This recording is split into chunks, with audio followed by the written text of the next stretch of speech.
มาบุญโพไซซิมซอยจุกันเอาบ่แม่ซอยจุได้ใช้ซอยจุอะไรนี้พะเนี่ยมาได้ซอยจุแม่ก็จะเห็นพวกมันซอยจุซอกเล็กโอ้ยเนาะซอยจุกำลังซอยกำลังมาฮอดเอาบังดูคำแซ่บๆคำแซ่บๆไอ้นี่คืออะไรแดงๆถ่ายไว้มันเลยอยากเลยนะเมื่อทางนักกวนทักขาฐานด้วยเอาผู้ทาก็เอาทางน่ะเอา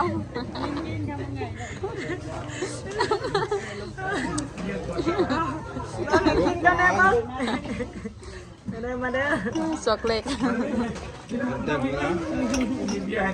เนื้อสดๆหากระลุมมาใหม่ๆ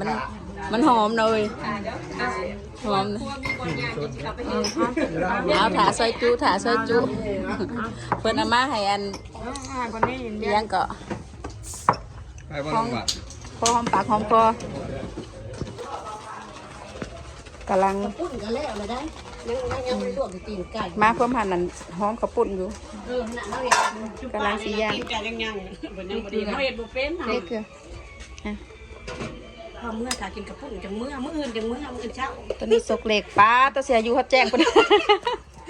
อยู่จนแจ้งว่าเฮ้ยเอาอันนั้นมักกะโรนดีกว่า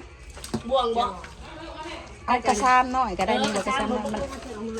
นี่อันนี้ใส่ถ้วยป่ะ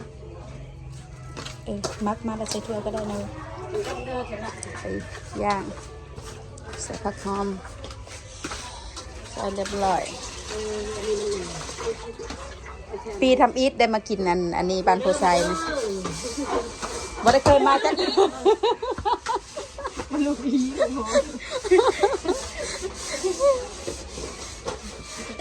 บ่ได้เคยมาจะเถื่อได้กินซีนกินยังบานโพไซนะขาดังกันโต๊ะไก่นะ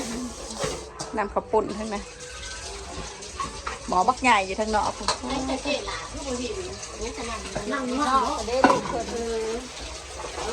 ทั้งนี้ผมมีหางมานำได้มานี่นะเขาให้พวกเขาไปบอกอยู่ไหนเขาเอาบ่มีโทรศัพท์โทรเขาอ่ะมาพี่น้องบัดนี้แล้วเครื่องกระซามตักไปนำนั่นอันนี้เขาก็สิตักกินโตเฮาอันนี้เนาะก้อยเนื้อสดมากินบุญบ้านโพไซข้างทำอิฐอันนี้ก้อยมาก่อนแล้วก็สีย่างน้ำลังเนาะ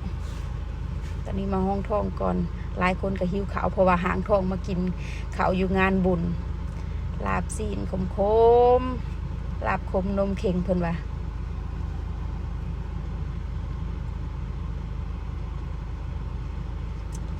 อันนี้ก็สิจงไว้ให้หมู่อีก2 คนเพราะว่าเพิ่นไปเฮือนพี่น้องบ่เลยจังใดจงไว้น้อยหนึ่งพี่น้องเอ้ยหาสิห้องทองตัวนี้ก่อน